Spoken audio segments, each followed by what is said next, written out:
வணக்கம்,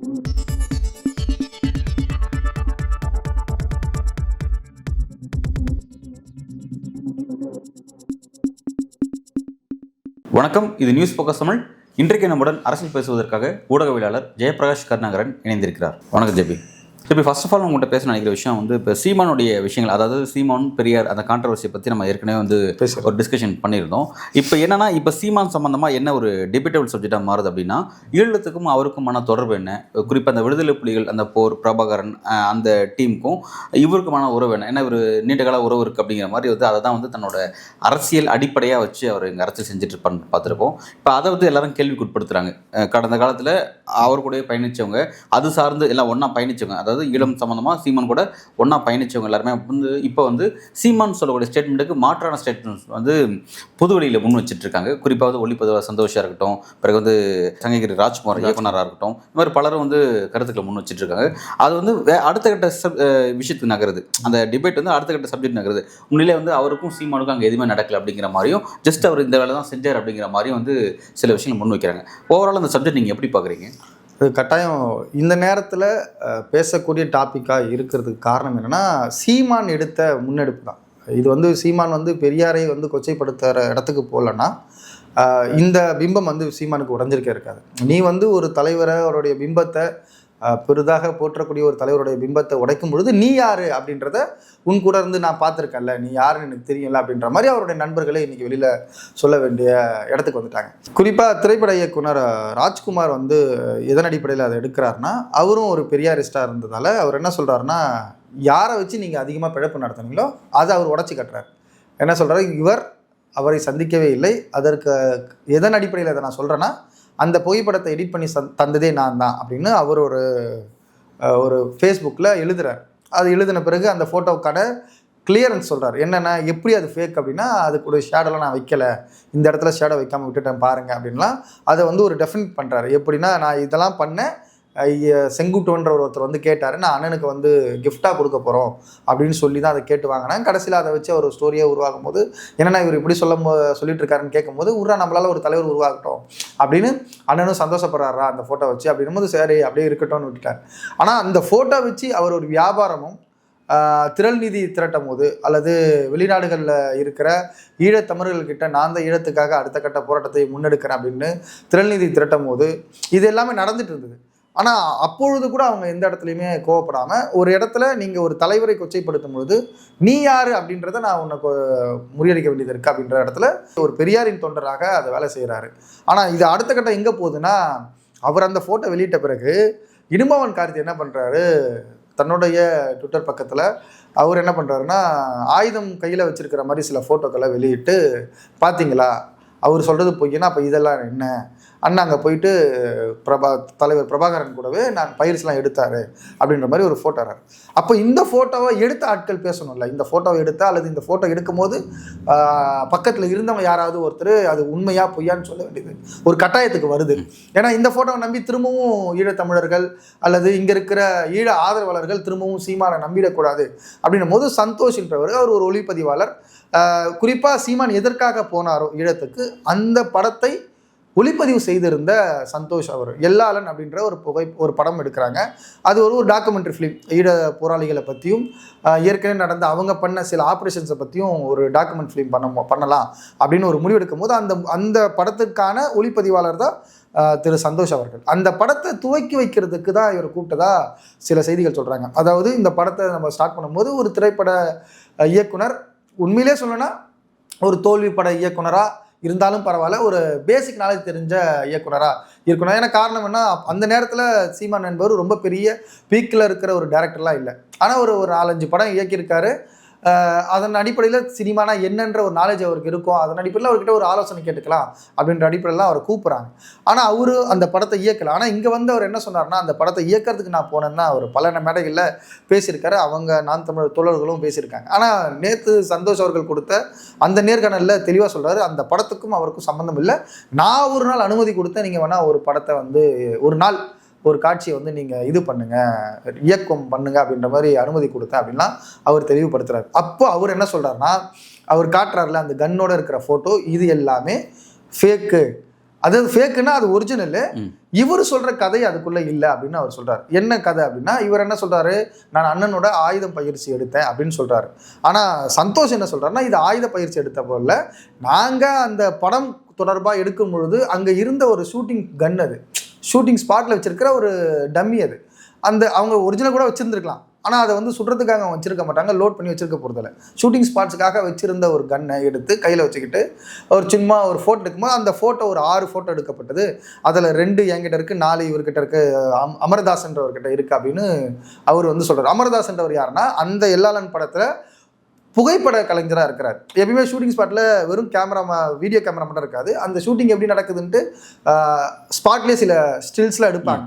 அந்த ஸ்டில்ஸ்லாம் சம்டைம்ஸ் வந்து வெளியில் வரும், நீங்கள் பார்த்துருப்பீங்க, நம்ம தமிழ் சினிமாலேயே அது நடக்குது. அந்த மாதிரி அந்த ஸ்பாட்டில் எடுக்கும்போது அந்த ஃபோட்டோ எடுக்கிறாரு. இப்போது இன்னைக்கு இப்போ கரண்ட் நியூஸ் போயிட்டுருக்கு என்னென்னா, அமர்தாஸே பேட்டி கொடுக்குறாரு. என்ன சொல்கிறாரு, இது வந்து ஷூட்டிங் ஸ்பாட்டில் தான் எடுக்கப்பட்டது, அதுக்கு சாட்சி என்னென்னா அவர் கால் கீழே ஒரு தெர்மாக்கோல் இருக்குது பாருங்கள், ஒரு ரிஃப்ளெக்டர் ஒன்று இருக்குது பாருங்கள். அதாவது ஷூட்டிங் ஸ்பாட்டில் சன்லைட்டை முகத்தில் வாங்குறதுக்காக ஒரு ரிஃப்ளெக்டர் இருப்பாங்க. தெர்மாக்கோல் வந்து கொஞ்சம் பூம் பண்ணி கொடுக்கும். அதே மாதிரி ஒரு இந்த மாதிரி என்ன சொல்லுவாங்க, ஜிங்க் கலரில் ஒரு போர்டு மாதிரி வச்சுருப்பாங்க. அது வந்து என்னென்னா ரிஃப்ளெக்ட் பண்ணி கொடுக்கும், சன்லைட்டை அப்படியே முகத்தில் வந்து வாங்கி கொடுக்கும். அந்த மாதிரி ரிஃப்ளெக்டர் வந்து ஒன்று இருக்குது பாருங்கள் அப்படின்னு சொல்லி அதுதான் அது ஷூட்டிங் ஸ்பாட்டில் எடுத்தது தான் ப்ரூவ் பண்ணியிருக்காரு. இப்போ இந்த ஃபோட்டோ எடுக்கப்பட்டது உண்மை. ஆனால் இந்த ஃபோட்டோ வச்சு இவர் சொன்ன கதை, அந்த சொன்ன கதையை வச்சு இவர் பண்ண ஏர்னிங்கு, இவருக்கு நடந்த தலைவருக்கான அந்த பூம் எல்லாமே இந்த ஃபோட்டோ வச்சு தான். இந்த ஃபோட்டோ என்பது அது அங்கே நடத்தல, தலைவர் கூட இவர் சந்திக்கலை அப்படின்ற மாதிரி அவங்க சொல்லி முடிக்கிறாங்க. கிட்டத்தட்ட 14 வருஷத்தினுடைய பிம்பத்தை இவங்களே, அதாவது நான் தமிழர் கட்சிக்காரங்க தான் அந்த ஃபோட்டோ தூக்கி உள்ள வெளியிலே போட்டாங்க, நாங்கள் பயிற்சி எடுத்தோன்ட்டு அந்த ஃபோட்டோ வச்சு உடச்சிட்டாங்க அப்படின்றதான் நம்மளால் புரிஞ்சிக்க முடியுது. ஓகே ஜெபி, இப்போ வந்து ஒரு சீரியஸான அந்த டைமென்ஷனுக்கு இந்த சப்ஜெக்ட் வருது. இப்போ நியூஸ் 18 தமிழ்நாடு இவங்க தான் வந்து இந்த விஷயத்தை வந்து ரொம்ப இன்ட்ரெஸ்ட்டாக கவனம் வச்சு அதோட அடுத்தடுத்த கட்டத்தை ஒவ்வொரு நாளும் நோக்கி போயிட்டுருக்காங்கிறது கவனிக்கிறோம். ஃபர்ஸ்ட் ஆஃப் ஆல் வந்து பிரபாகரனுடைய அண்ணன் மகன்கிட்ட ஒரு இன்டர்வியூ எடுத்தாங்க. ரெண்டாவது பார்த்தீங்கன்னா வந்து அந்த குறிப்பாக இந்த ஃபோட்டோ சம்மந்தமாக யாரெல்லாம் வந்து தங்களுக்கும் தொடர்பு இருக்குன்னு சொன்னவங்க எல்லாரும் இன்டர்வியூ எடுத்துகிட்டு இருக்காங்க. இது வந்து ஒரு சீரியஸான ஒரு இடத்துக்கு வந்ததுனால இப்போ நியூஸ் 18 வந்து ஒரு முக்கியமான ஒரு விவாத மேடையை தயார் பண்ணுறாங்க. அந்த விவாத மேடையில் வந்து ஒளிப்பதிவாளர் சந்தோஷ், பிறகு சங்ககிரி ராஜ்குமார், பிறகு சீமான் 3 பேர் வந்து அதில் பார்ட்டிசிபேட் பண்ண போகிறாங்க. உண்மையிலே வந்து ஈழம் தொடர்பாக சீமானுக்கு அவருக்கு என்ன உறவு இருக்குது, அந்த ஃபோட்டோவில் இருக்கிற விஷயம் உண்மையாக பொய்யா அப்படிங்கிற மாதிரி டோட்டலாக இந்த சப்ஜெக்ட்ஸ்லாம் ஒரு பொது விவாத மேடைக்கு கொண்டு வர போகிறாங்க. இதுக்கு 3 பேரும் வரன்ட்ருக்காங்க, சீமானுமே வரன்ட்ருக்காருன்னு பார்க்குறோம். இப்படி ஒரு இடத்துக்கு நோக்கி இந்த நகர்ந்து வந்திருக்கு அப்படின்னும் போது சீமான் மீது எல்லாரும் ஒரு விமர்சனம் வைக்கிறாங்க. அவர் பொய்யா நான் நடிக்கிறாரு, இந்த மாதிரியான விஷயங்கள் அவரெல்லாம் செய்யலைன்னு சொல்லும்போது அவர் வெளிப்படையாக அந்த விவாதத்தை நான் வந்து கலந்துக்கிறேன், யாரெல்லாம் இருக்கான்னு சொல்கிறாங்களோ நான் அவங்களோட வந்து கலந்துக்கிறேன்னு சொல்கிறாருன்னா அப்போ அவர் துணிச்சல அந்த விஷயம் உண்மை அப்படி தான் ப்ரூஃப் பண்ண விரும்புறாரு. அது அப்படிதான் இருக்குன்னு காட்ட இல்ல. எனக்கு என்னன்னா, கண்டிப்பா இந்த விவாதம் நடந்தா நல்லது. ஆனா எனக்கு இது அபிஷியலா நியூஸ் பண்ணிட்டாங்க, நானும் பார்த்தேன். ஆனால் எனக்கு என்னென்னா, அந்த மேடையை சீமான் வேறு மாதிரி மாற்றுவார் அப்படின்றதுல எனக்கு 100% நம்பிக்கை இருக்குது. காரணம் என்னென்னா, பல நேரங்களில் சீமான் இதே மாதிரி விவாத மேடைகளில் என்ன பண்ணியிருக்காரு, எதிராளிகளை என்ன மாதிரியான ஒரு துணியில் பேசியிருக்காரு, அல்லது விவாதத்துக்கு வர சொல்லும் போது அவர் கொடுத்த வாக்குறுதியை அவர் திரும்ப பேசும்போது நீங்கள் இந்த மாதிரி வாக்குறுதி சொன்னீங்களே இப்படி நடக்கலேன்னு கேட்கும் போது அதுக்கு வேற ஒரு ஸ்டோரியை சொன்னவர் தான் சீமான்.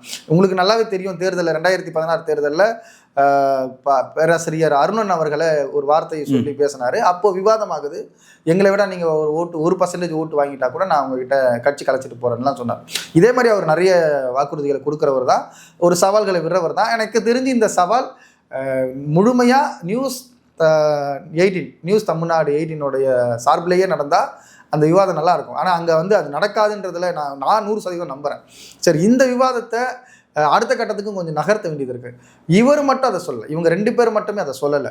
தமிழ்நாட்டில் பெரியார் திராவிட கழகத்தின் சார்பாக இயங்கின பல தோழர்கள் அதை பற்றி சொல்லியிருக்காங்க. குறிப்பாக வந்து லோக ஐயப்பன் அவர்கள் வந்து 2 நாளைக்கு முன்னாடி சென்னையில் நடந்த ஒரு நிகழ்ச்சியில் பேசுகிறார். சீமான் என்ன மாதிரி ஆள், தமிழ்நாட்டில் அவர் என்ன மாதிரியான அரசியல் பண்ணார், சீமானுக்கு திராவிட இயக்கங்கள் என்ன பண்ணுச்சு. நான் வந்து இந்த பிரபாகரன் சீமானை விட்டுடுங்க, இது அடுத்த கட்ட அரசியல் தான், அது பொய்யா இல்லையான்றது அந்த விவாதத்தில் தெரிய போது.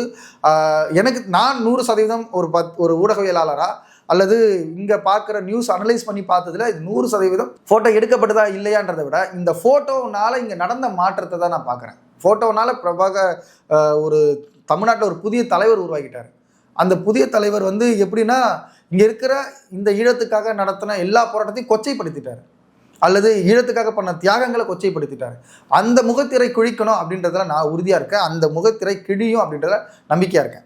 இப்போது பெரியார் திராவிட கழகத்தில் இப்போ எனக்கு இடையில ஒரு கிராஸ் கொஸ்டின் ஒன்று. இப்போ அந்த ஃபோட்டோ விஷயத்தை பற்றி பேசும்பொழுது ஒரு ஃபோட்டோ சார்ந்த ஒரு தடைவேல் நிபுணர்னு நினைக்கிறேன் அவர், அதில் எக்ஸ்பர்ட் அவர் என்ன சொல்கிறாருன்னா, அந்த ஃபோட்டோ ஒரிஜினல்னு சொல்லி அவர் ஒரு விஷயத்தை ப்ரூவ் பண்ணுறாரு. அது கூட ஒரு சேட்டலைட் சேனலில் தான் கொஞ்சம் ரிப்போர்ட் ஆயிருச்சு அப்படிங்கிறத பார்க்குறோம். அதாவது ஃபோட்டோ உண்மைன்னு சொல்லி ப்ரூவ் பண்ணுறாரு. அது எப்படி புரிஞ்சுக்க? இல்லை, அதான் சொல்கிறேன். இப்போ நான் 2 பேர் பார்த்தேன். என்னன்னா அதுக்கப்புறமும் நான் தமிழை சேர்ந்த ஈழ ஆதரவாளர்கள்லாம் இருப்பாங்களே சில பேர், நான் தமிழரை ஆதரிக்கிற ஈழ நபர்களாக இருப்பாங்களே, அவங்களும் சில ஃபோட்டோஸ் எல்லாம் எடுத்து போட்டு இருந்து அப்போ இதுவும் பொய்யா அப்படின்ற மாதிரி சில விஷயங்கள் பண்ணாங்க. அப்புறம் இவர் வந்து 2008க்கு அப்புறம் தான் பிரபாகரனுக்கு சீமானை தெரியும் அப்படின்றது இன்னைக்கு பேசுபொருளாக இருக்கு. ஆனால் அந்த வீடியோவில் நான் என்ன பார்த்தேன்னா, 2004 பிரபாகரனுடைய 50வது பிறந்த நாளுக்கு இவர் ஒரு டிவியில் பேசுகிறார். தமிழர்கள் நடத்தின தொலைக்காட்சியில் இவர் பேசுகிறார். சீமான் பேசுகிற மாதிரி ஒரு காணொலி அது. அதில் வந்து எதன் அடிப்படையில் நாங்கள் பிரபாகரன் ஆதரிக்கிறோம், ஏன் தமிழர்கள் வந்து இந்த மாதிரி இடத்துக்கெல்லாம் போகிறாங்க, ஏன் போராட்டத்துக்கு நாங்கள் வரோம் அப்படின்ற மாதிரி சீமான் பேசுகிறார். அப்போ 2004 வந்து சீமான் வந்து அங்கே அறியப்பட்டவர் போல அந்த ஒரு வீடியோ காட்சி நமக்கு புரிய வருது. அதை தான் சொல்கிறேன். அவர் தரப்புலேருந்து சொல்லப்படும், இவர் தரப்புலேருந்து சொல்லப்படும். ஆனால் இந்த ஃபோட்டோ வச்சு நீங்கள் ஒரு பாலிடிக்ஸ் பண்ணீங்கல்ல, அந்த பாலிடிக்ஸ் தான் முக்கியம் நான் சொல்ல வரேன்.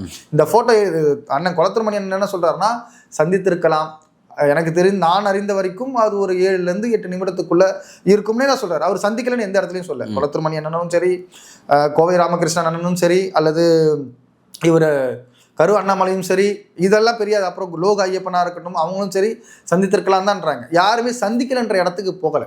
ஆனால் சந்தித்த பிறகு நீங்கள் ஒரு கதை சொன்னீங்கல்ல, அவர் எனக்கு ஆமைக்கறி வந்து பரிமாறினாரு, நண்டு உள்ளே வெந்திருந்தது, அந்த நண்டு உள்ளே வந்து சமைச்சவனை எனக்கு கொடுங்கன்னு சொன்னேன், என் அண்ணன் வந்து வரவேற்றாரு, நான் எத்தனை தடவை சாப்பிட்டேன், எத்தனை தடவை தொட்டன்றது உள்பட ஒரு கணக்கு எழுதிட்டு இருந்தாங்க, என்னை உளவு பார்த்தாங்க அப்படிலாம் ஒரு ஸ்டோரி சொல்கிறது. அதுக்கப்புறம் வந்து ஒரு அரிசி கப்பலை நான் சுட்டு பயிற்சி எடுத்தேன் அப்படின்னு சொல்லி ஒரு கதை சொல்கிறது. நீ போய் உள்ள போய் நீ சொல்லு 74 AK-74 முத தொட்ட, நீ போய் ஊருக்குள்ள சொல்லு, அண்ணன் சொல்லி அமிச்சாரு அப்படின்னு சொல்றதா இருக்குல்ல. ஒரு மிகைப்படுத்தி சொன்னப்பட்ட அதன் மூலமாக நீங்க அடைஞ்ச ஒரு லாபம் இருக்குல்ல, அது உடைக்கப்படும் நான் சொல்ல வரேன். அது உடைக்கணும்னு நான் சொல்ல வரேன்.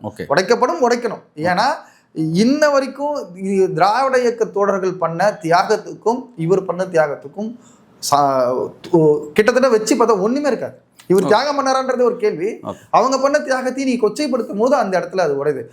குறிப்பாக நான் இது ஏன் இந்த இடத்துக்கு நான் வரேன்னா, கருணாமலை போன்றவங்கலாம் எனக்கு நல்லா ஞாபகம் இருக்கு. எம்ஜிஆர் நகர்ல அதிகமான சீமானுடைய கூட்டங்கள் ஒருங்கிணைத்ததே கரு அண்ணாமலையால தான். எம்ஜிஆர் நகரில் சென்னையில் அதிகப்படியான காரணம் என்ன, அவங்க எல்லாம் வலசரவாக்கத்தில் இருந்ததால் டக்குன்னு கூப்பிட்டு ஒரு நம்ம ஆதரவாளரான தோழர் நமக்கு ஈழத்துக்கு ஆதரவாக பேசுகிறாரு, நம்மளும் ஈழத்துக்கு ஆதரவாக பயணிச்சுட்டு இருக்கோம் அப்படின்னும் போது ஒரு திரைக்கலைஞர் பேசும்போது அவர் நம்ம மேடை ஏற்றுறதுல ஒரு தப்பு இல்லை அப்படின்னு இங்கே இருக்கிற பெரியார் இயக்க தோழர்களால் அறிமுகப்படுத்தப்பட்டவர் தான் சீமா. அதுக்கு வந்து அன்னைக்கு வந்து உடந்தையாக இருந்த இயக்குனர் மணிவண்ணன், ஏன்னா அவருடைய அசிஸ்டண்டாகவும் இருந்தார். அதனால மணிவண்ணனும் கிட்டத்தட்ட ஈழ ஆதரவாளராக இருக்கிறதால அந்த ஒரு இணைப்பு வந்து நடக்குது. இப்போ இவங்க பண்ண தியாகத்தெல்லாம் நீ கொச்சைப்படுத்தும் பொழுது இதனால் நீ அடைஞ்ச லாபத்தை கொச்சைப்படுத்தி அழிக்கிறதுல ஒரு தப்பும் இல்லைன்னு. ஓகே ராஜ், இப்போ என்னோட கேள்வி என்னன்னா, இப்போ வந்து பெரியாரை தொட்டுட்டார் சீமான, ரொம்ப காரசாரமாக வந்து அந்த இடத்த தொட்டுட்டாரு அப்படின்றதுக்காக தான் இப்போ வந்து இந்த எதிர்வினை வந்து பெரியார் ஆதரவாளர்கள் வந்து வெடிக்க ஆரம்பிச்சிருக்குங்கிறதா ஃபர்ஸ்ட் ஆஃப் ஆல் இந்த சப்ஜெக்டை நான் பார்க்குறேன். இப்போ நீண்ட காலமாக, அதாவது பெரியாரை உணர்வாளர்கள் எல்லாருமே வந்து பிரபாகரன் எதிராளர் கிடையாது, அதையும் ஆதரிக்கக்கூடியதான்.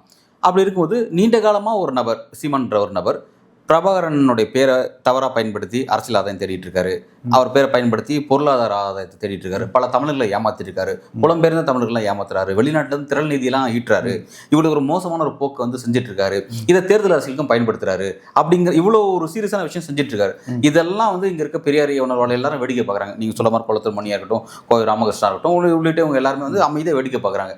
ஆனால் இப்போ வந்து பெரியாரை பெரியாரே ஒரு மண்ணு தான், அவருக்கு எதுவுமே தெரியாது, அவர் இந்த மாதிரி மோசமாக அவரை டச் பண்ணதுக்காக நீ பேச வந்திருக்காங்க அப்படின்னா, அப்போ பிரபாகரன் பற்றி உள்ளார அவர் பேரை தப்பாக பயன்படுத்துதான் ஏன் அந்த அனுபவிச்சாங்க, ஏன் பெரியார்னு வரும்போது ஏன் அந்த கொந்தளிக்கல, ஏன் அந்த ஸ்பேஸ் ஏன் அதுக்கு முன்னாடி ஃபர்ஸ்டே பேசியிருந்தா இந்த விஷயம் தான் தடுத்து கண்டிப்பா ஏன் வந்து இப்போ வந்து என்ன பிரச்சனைனா, இது வந்து பிரபாகரன் பெரியார்னு போய் மாறிடக்கூடாதுன்றதுக்காக நான் திரும்ப தெளிவுபடுத்துறேன். ஓகே, பிரபாகரனை கொச்சைப்படுத்தும் பொழுது அமைதியாக இருந்து விட்டு அப்படின்னு பிரபாகரன் அவர் கொச்சைப்படுத்தினதா அங்கே இல்லை. அவர் என்ன பண்ணார்னா, பிரபாகரனை வைத்துக்கொண்டு பிரபாகரன் முன்னிலையில் வைத்துக்கொண்டு பின்பக்கமாக அவர் என்ன பண்றாருன்னா இதெல்லாம் திராவிட கூட்டங்கள் தான் எங்களை அழிச்சுது அப்படின்னு ஒரு பேசினார். அப்போ பிரபாகரன் அவமானப்படுத்தல கொச்சப்படுத்தல நீங்க சொல்றீங்க. பொட்டம்மன் அவர் என்ன சொன்னான்னு உங்களுக்கு தெரியும். சொல்லுங்க. பொட்டம்மன் அப்ப அது வந்து இது எப்படி இப்ப பிரபாகரன் மட்டும் யாரும் உயிரா பார்க்கல, அவர் கூட இருந்த சக தோழர்கள் எல்லாரையும் நிறைய அவர் செஞ்சிருக்காரு. அந்த நேரத்திலயுமே திராவிட இயக்க தோழர்கள் எதிர்வினையாற்றினாங்க. அதுக்கான அறிக்கைகள்லாம் இருக்கு, அதுக்கான கண்டனமும் எல்லாம் இருக்கு, இல்லாமல் இல்லை. என்ன இடத்துல இது வந்து பூம் ஆகுது அப்படின்றது நான் சொல்ல வரேன். தொடர்ந்து கொளத்தூர் மணியன் மேல வைக்கப்பட்ட குற்றச்சாட்டு என்னன்னா, ஏன் அமைதியா இருக்கீங்க, நீங்களே சொல்லுங்களேன் அப்படின்னும் போது அவர் என்ன சொல்றாருன்னா, இவ்வளவு கதைகளை சொல்றவர் அங்கே இருக்கிற போராளிகளுடைய அந்த பயணத்தெல்லாம் கொச்சைப்படுத்துறவர் அப்படின்னு அவரும் வெளியில் பேசுகிறார்.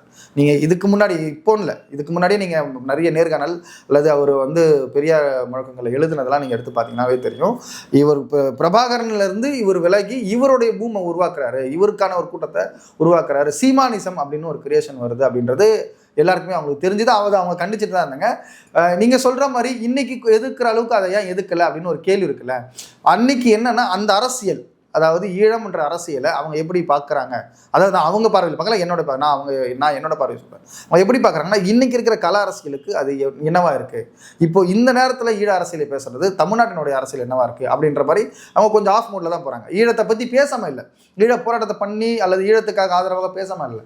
இந்த நேரத்தில் இவனை எதுக்குறது ஒரு வேலையா, நமக்கு இதை விட பெரிய எதிரி பாஜக இருக்கிறான் அப்படின்னும் போது அவங்க போகிறாங்க. அவங்க பெரியாரை அல்லது சீமானை ஒரு பெரிய எதிரியாக பார்க்கல அப்படின்றது தான் உண்மையான நிதர்சனம். ஆனால் இப்போ என்ன ஆயிடுச்சுன்னா, சீமான்ற ஒரு பெரிய எதிரியாக பார்க்காம சீமான் என்ன ஆகிறாருன்னா, பிஜேபியோட டைப் ஆகி இப்போ 2 சக்தி ஒன்றாகுது. அப்போ இந்த இடத்துல உண்மையை உடைக்க வேண்டிய ஒரு இடத்துக்கு போகிறாங்க.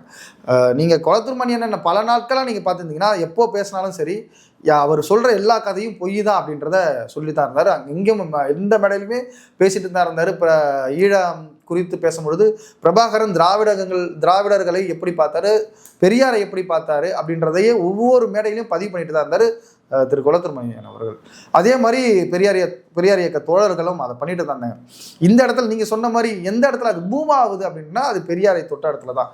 குறிப்பாக அவங்களுடைய தலைவர் பிரபாகரனை கொச்சைப்படுத்தலை. அவர் பிரபாகரனை வச்சுக்கிட்டு பெரியாரை கொச்சைப்படுத்தும் போது பெரியார் அப்படி இல்லை. நீங்கள் இந்த இஷ்யூலேயே முதல்ல பேசுனது ஈழத்தமிழர் யாருன்னு பார்த்தீங்கன்னா கஜன் தான். அவர் தான் விடுதலை புலிகளினுடைய நிலைப்பாடு அது இல்லை அப்படின்ட்டு முதலாக கலைஞர் டிவி நியூஸுக்கு பேசுகிறாரு. நான் அவர்கிட்ட ஒரு நேர்காணல் எடுத்தேன். அவர்கிட்ட நேர்காணல் எடுக்கும்போது அவர் என்ன சொல்கிறாருன்னா, நீங்கள் வந்து உங்களுடைய அரசியலை உங்கள் மண்ணில் வச்சுக்கோங்க, நீங்கள் வந்து திராவிடத்தை எதிர்க்கிறீங்களா அல்லது தமிழ் தேசியம் பேசுகிறீங்களா, நீங்கள் என்ன வேணால் பண்ணிட்டு போங்க, ஆனால் எங்களுடைய பார்வைன்னு சொல்லிட்டு நீங்கள் ஒன்று வைக்காதீங்க அப்படின்னு அவர் கண்டனம் தெரிவிக்கிறார். விடுதலைகள் புலிகளுடைய பார்வை என்பது திராவிடத்துக்கு எதிரானது அல்ல, இவர் சொல்றது பொய் அப்படின்னு அவர் சொல்றாரு. ஏன்னா அவங்க எதன் அடிப்படையில் அவர் சொல்றாருன்னா, அங்க இருந்த நூலகத்துல எல்லாத்துலயுமே பெரியாருடைய நூல் என்பது கட்டாயமா இருந்தது. இங்கிருந்து போன பெரியார் ஆதரவாளர்கள் தோழர்கள் எல்லாருமே அங்கே போகும்போது அதிகமான நூட்களை வந்து அந்த நூலகத்துக்கு கொடுக்கும்போது அதில் பெரியாருடைய புக்ஸ் அதிகமாக இருந்தது. நிறைய புக்ஸ் எல்லாம் இங்கேருந்து அங்கே அனுப்பியிருக்காங்க நம்ம தோழர்கள்லாம். அப்போ அந்த மாதிரி இருக்கும் போது நாங்கள் வந்து பெரியாரை எப்படி பார்த்தோன்றது எங்களுக்கு தெரியும், நீங்கள் அந்த இடத்துல வந்து வராதிங்கன்னும் போது தான் இங்கே இருக்கிற எல்லா தோழர்களும் பெரியாரை குறித்து இவர் பேசுனதுக்கு தனி அட்டாக்கும், ஈழம் சம்பந்தமாக பேசும்பொழுது ஈழத்துலேருந்தே ஒரு குரல் வரும்போது அதுக்கு நம்ம ஆட்கள் பேச வேண்டிய ஒரு இடத்துக்கு நகர்றாங்க. ஒரு பக்கம் பெரியார் உணவாக ஒரு ஸ்பேஸ் கொடுக்குறாங்க, ரெண்டாவது வந்து எலக்ட்ரல் பார்ட்டிஸில் இருக்கக்கூடிய தலைவர்களும் வந்து அவருக்கான ஒரு ஸ்பேஸ் கொடுக்குறாங்க. நான் சொல்லுமா வேல்முருகனா, வைகோ உள்ளிட்ட பலரும் வந்து அந்த ஸ்பேஸ் கொடுக்குறாங்க. எல்லா கட்சியிலும் இருக்காங்க உண்மையிலே ஆதரவாளர் கொடுக்குறாங்க. ஏன் வந்து அவர் அந்த ஸ்பேஸ் கொடுத்ததுனால அதோட பிரச்சனை இவ்வளோ சீரியஸாக மாறுது. இப்போ என்ன சொல்கிறேன்னா, பலரும் இப்போ இன்னைக்கு பெரியார் இவர் இந்த அளவுக்கு அரசியல் வந்தது காரணம் பெரியாரோட மேடைகள், பெரியார் கொடுத்த பெரியார் பற்றி பேசுறதுக்கான கிடைச்ச வாய்ப்புகள்லாம் அவர் இந்த அளவுக்கு கொண்டு வந்து நிப்பாட்டி இருக்கு. இன்னைக்கு ஒரு 10-15 ஆண்டுகளுக்கு பிறகு பெரியாரே ஒரு மண்ணு தான், அவர் தேவையே கிடையாது இந்த மண்ணுக்கு அப்படின்ற மாதிரி ஒரு கருத்தை சொல்றாருன்னா, ஆனால் இதே மாதிரி பிரபாகரன் சொல்லுவாரு, ஏன்னா ஒவ்வொரு முறையும் என்கிட்ட கருத்து வளர்ச்சி அடையுதுங்கிறாரு, நான் படிக்கிறேன் தெளிவடைகிறேன், அப்போ என் கருத்துக்கள் மாறுதுன்னு ஒரு விளக்கத்தை கொடுக்குறாரு. அப்படி கொடுக்குற விளக்கங்கிறது அவரோட அடிப்படையை மாற்றி அமைக்கிற மாதிரி இருக்கு. அதாவது ஒரு மனுஷன் கருத்துக்கள் மாறுபாடு இருக்கும், ஐடியாலஜியில் மாறுபாடு இருக்கும், ஆனால் கம்ப்ளீட்டா தலைகீழ் மாற்றம் அப்படிங்கிறது விசித்திரமா இருக்கு. அப்ப நாளைக்கு இது பிரபாகரனுக்கு பொருந்தும் அப்படின்ற மாதிரி சில விஷயங்கள் பாக்குறாங்க. இதை எப்படி இந்த சப்ஜெக்ட் வர நீங்க இல்ல, அதுதான் பிரபாகரனுக்கும் எதிரானது அப்படின்றது தான் இதுல ஒரு முக்கியமான விஷயம். ஏன்னா பிரபாகரன் அவர்கள் இதை ஆதரித்ததில்லை. இன்னொன்று, அவர் சொல்ற ஒரு கதையுமே ஒரு காலகட்டத்தில் வேற விதமா இருக்கு. முதல்ல சந்திச்சுட்டு வந்த பிறகு அவர் என்ன சொல்றாருன்னா, பிரபாகரனையும் பெரியாரும் கிட்டத்தட்ட ஒரே நிலைப்பாடில் தான் வைக்கிறார். எனக்கான தலைவர்கள் பெரியாரும் பிரபாகரனும் ஒரு இடத்துல தான் அவர் ஈழத்துக்கு போயிட்டு வந்த பிறகுலாம் பேசினது. அதே நேரத்தில் இங்கே இருக்கிற பெரியார்கள் தோழர்களோடு மேடைகளை ஏறி எனக்கு நல்லா நினைவு இருக்குது, மும்பை தாராவியில் ஒரு கூட்டம் நடக்குது. அரண்சை தோழர் மகிழன் அவர் வந்து அங்கே வந்து விழித்தெழு இயக்கம்னு ஒன்று நடத்திட்டு இருந்தார். அப்போ அந்த கூட்டத்துக்கு 2008 வாக்கில் இருக்கும்னு நினைக்கிறேன். அப்போது அங்கே வந்து ஒரு பிரபாகரனை குறித்து பேசுனது எல்லாமே அங்கிருந்த தமிழர்கள்லாம் மயிர் செலுத்து பார்த்தாங்க. அந்த மேடை அமைத்து கொடுத்தது திராவிட இயக்கங்கள் தான். அதை வந்து அப்போ இருந்த பெரியார் திக தான் வந்து அதை அமைத்து கொடுக்குது. இப்போ அந்த மாதிரி அவங்க வந்து அன்னைக்கு வந்து சந்தித்த பிறகும் இவர் கிட்டத்தட்ட 2011, 14 வரைக்குமே, நான் ஏன் 14 வரைக்கும் நான் சொல்கிறேன்னா, 14 வரைக்குமே அவர் தேர்தல் அரசியலையும் பெரியாரை வச்சுட்டு தான் இருந்தார். 14க்கு பிற்பாடு தான் பெரியாருக்கு எதிராக அவர் பேச ஆரம்பித்தார். அது வரைக்குமே அவர் பெரியாரை வச்சுட்டு தான் இருந்தார். எதன் அடிப்படையில் சொல்கிறேன்னா, அவர் அதிமுகவுக்கு போயும் அதிமுக ஆதரவு நிலைப்பாடு எடுக்கிறாருன்னா கிட்டத்தட்ட ஒரு திராவிட கட்சி தான் ஆதரவு நிலைப்பாடு எடுக்கிறார். அதே மாதிரி 2008, 2009 ஒரு திமுக எதுக்கவே இல்லை.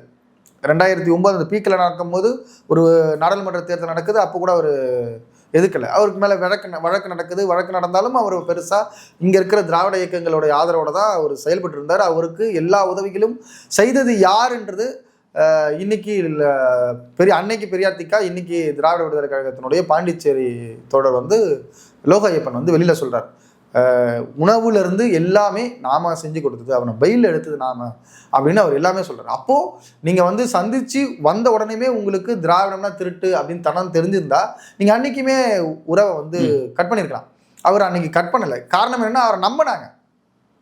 நம்ம தோழர் நமக்காக போயிட்டு வந்தார், போய் அண்ணனை சந்திச்சுட்டு வந்தார், சரி அதன் அடிப்படையில் அவருக்கு ஒரு மேடை அமைச்சு கொடுப்போம், வளரட்டுமே அப்படின்னு. நீங்கள் திராவிட இயக்கம் தான் பல தலைவர்களை வளர்த்துருக்கு. இயக்க தோழர்கள் தான் அதிகமான இன்னைக்கு சத்யராஜ் எதன் அடிப்படையில் மேடையில் கொடுக்குறாங்க. சத்யராஜ் ஒரு பெரியார் உணவாளர், நம்ம தோழர், அவருக்கு ஒரு மேடையை கொடுப்போம், அவர் பேசட்டுமே அப்படின்னு நினைக்கிறாங்க. சத்யராஜ் வேற எந்த அரசியல் கட்சி மேடையில் பேசுகிறாரா? திமுகவை தவிர்த்துட்டு இல்லை. அப்போது அவருக்கு ஒரு திராவிட இயக்கங்க மேடைகள் அமைத்து கொடுக்கறது போல இவருக்கு அமைத்து கொடுத்தாங்க. அப்போ இவர் என்ன பண்ணிட்டார்னா, இதை தன்வயப்படுத்தினார். நான் தான், எனக்கு தான் எல்லாமே பண்ணுங்க அப்படின்னு. சமீபத்தில் ஒரு அண்ணன் கொளத்தூர் மணி அண்ணன் ஒரு பேட்டி கொடுக்குறாரு. அந்த பேட்டியில் கிளியர் கட்டாக உடைக்கிறார், இந்த நாம் தமிழர் கட்சியை வளர்த்தது யாரு அப்படின்னு ஒரு கிளியர் கட்டை உடைக்கிறார். இதுவே இவங்களுக்கு தெரியாமல் இருந்திருக்கு. நீங்கள் சொல்கிறீங்கல்ல, அன்னைக்கு ஏன் அவங்க பேசாமல் இருந்தாங்கன்னா, இவரை நம்பியிருக்காங்க. கிட்டத்தட்ட நம்பி ஏமாந்து போனவங்க கூட இருக்கிற தம்பிகள் மட்டும் இல்லை, இவரை வளர்த்து விட்ட தலைவர்களும் நம்பி ஏமாந்து. ஓகே, இப்போ இந்த நாம் தமிழர்னு சொன்னது எனக்கு ஒரு கேள்வி ஞாபகத்துக்கு வருது. இந்த நாம் தமிழர் கட்சி அந்த பெயர் அவருக்கு எப்படி கிடைச்சதுன்றதே ஒரு பெரிய பாலிடிக்ஸ் இருக்கு.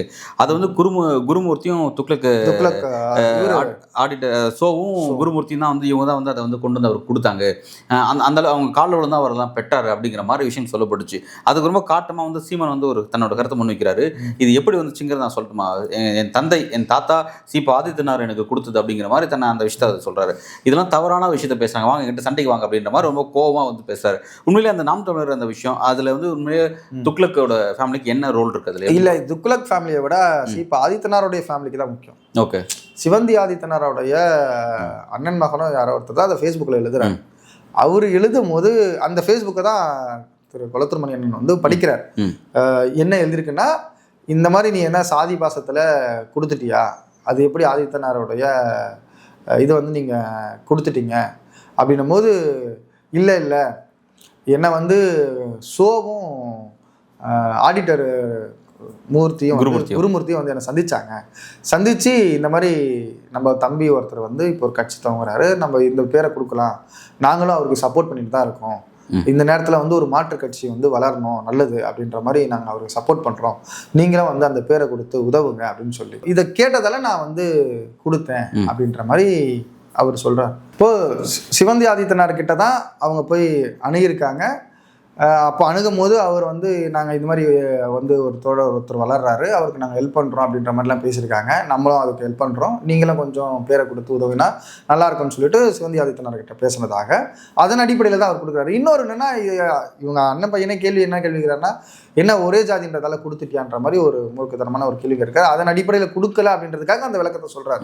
அது கிட்டத்தட்ட அப்படியே இருந்திருக்கலாம், நம்ம வந்து அதை முற்றிலும் பொய் அப்படின்ற மாதிரி இடத்துக்கு இருந்திருக்கலாம், இல்லாமலும் போயிருக்கலாம்.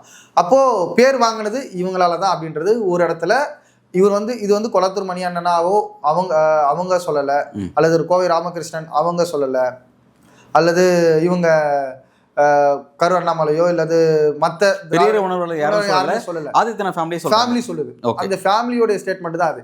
அந்த ஸ்டேட்மெண்ட் அவர் வெளியில சொல்றாரு. ஓகே, அதன் அடிப்படையில் வந்த ஒரு பிரச்சனை தான் அது. அது அவர் வந்து சீமான் அப்படி பேசுறாரு. ஆனா அந்த உண்மையை அறிஞ்சா அது தெரிஞ்சிடும். உண்மையை அதை நோக்கி எனக்கு இன்னைக்கு வந்து பிரபாகரன் பொய்யா இல்லையான்னு போகுது இல்ல, பிரபாகரன் சீமானம் சந்தித்து பொய்யா இல்லையான்னு போகிற மாதிரி அது உண்மையா பொய்யான்னு அதுக்கு ஒரு ஆய்வு நடத்தினா அது உண்மையை அறிஞ்சிடும். என்னன்னா இவரை நம்பி ஏமாந்துருக்காங்கன்றதான் நான் நினைக்கிறேன். இதை வந்து எங்க கன்க்ளூட் பண்ணலாம்னா, எப்படி நாம் தமிழர் கட்சியில இருந்து பல பேர் வெளியில போறாங்கல்ல, அவங்கெல்லாம் எதன் அடிப்படையில் வெளில போறாங்கன்னா, இவர் நமக்கு பொறுப்பு கொடுக்க மாட்டாரு, நமக்கு ஒரு முக்கியத்துவம் கொடுக்க மாட்டாரு, நம்ம தலைமையில யாராவது கூப்பிட்டா இவர் எதிர்த்து பேசுறாரு அல்லது அதை எதிர்க்கிறாரு அப்படின்ற இடத்துல இருந்து வெளில போறாங்க. அது மட்டுமே காரணம் இல்லை நாம் தமிழ்ல இருந்து வெளில போறதுக்கு. இவர் சொல்ற பல பொய்களை நம்பி வீணா போயிட்டோம்ன்ற ஒரு அச்சத்திலேயே பல பேர் வெளில போறாங்க. அதுல முதல்ல வெளில வந்தது தான் நான் வந்து கல்யாண சுந்தரமும் ராஜீவ் காந்தியும் பார்க்குறேன். அதுக்கு அடுத்தது இன்னைக்கு ஒருத்தராக வெளில வராங்க. இந்த பொய்கள் ஒன்று அவுந்து விழ சீமான் இந்த 2026 தேர்தலுக்குள்ளேயே காலியாகிறதுக்கான வாய்ப்புகள் அதிகமாக இருக்கு. ஓகே, சீமானோட அரசியல் பற்றி ரொம்ப விரிவாக நீங்கள் அந்த உள் பாலிட்டிக்ஸ் பற்றி நீங்கள் விரிவாக சில தகவல் அடிப்படையில் நீங்கள் சொல்லியிருக்கீங்க, உங்களுக்கு கருத்தில் வழங்கியிருக்கீங்க. ஓகே, விரைவிலே வந்து இந்த விஷயத்தை அடுத்த கட்ட அப்டேட் அப்படிங்கிறது அந்த நியூஸ் 18 முன்னெடுக்கக்கூடிய இந்த டிபேட் தான். அந்த டிபேட் எந்த அளவுக்கு வந்து ஒரு நியாயமாக நடக்க போகுது, அதில் வந்து வேறு என்ன செய்தி வெளிவரப்போகுது, அதன் பிறகாவது இந்த விஷயத்தில் ஒரு கிளாரிட்டியோட சீமானை வந்து மக்கள் புரிஞ்சுக்கணும். பிறகு வந்து அவர் கட்சியினுடைய தொண்டர்கள் அவரை புரிஞ்சிக்க வேண்டிய ஒரு தேவை இருக்குது. அதெல்லாம் அப்படி தான் புரிஞ்சு இந்த அரசியல் அதன்படி தான் நடக்குதா அல்லது திரும்பவும் வேறு ஏதாவது ஒரு குழப்பமான ஒரு பேட்டர்னாக அது போக போகுது அப்படிங்கிறது தெரியல. நம்ம பொறுத்திருந்து பார்ப்போம். அந்த சப்ஜெக்ட்லாம் அடுத்த கட்டமாக எதை நோக்கி நகர்ந்து பொறுத்திருந்து பார்ப்போம். நன்றி.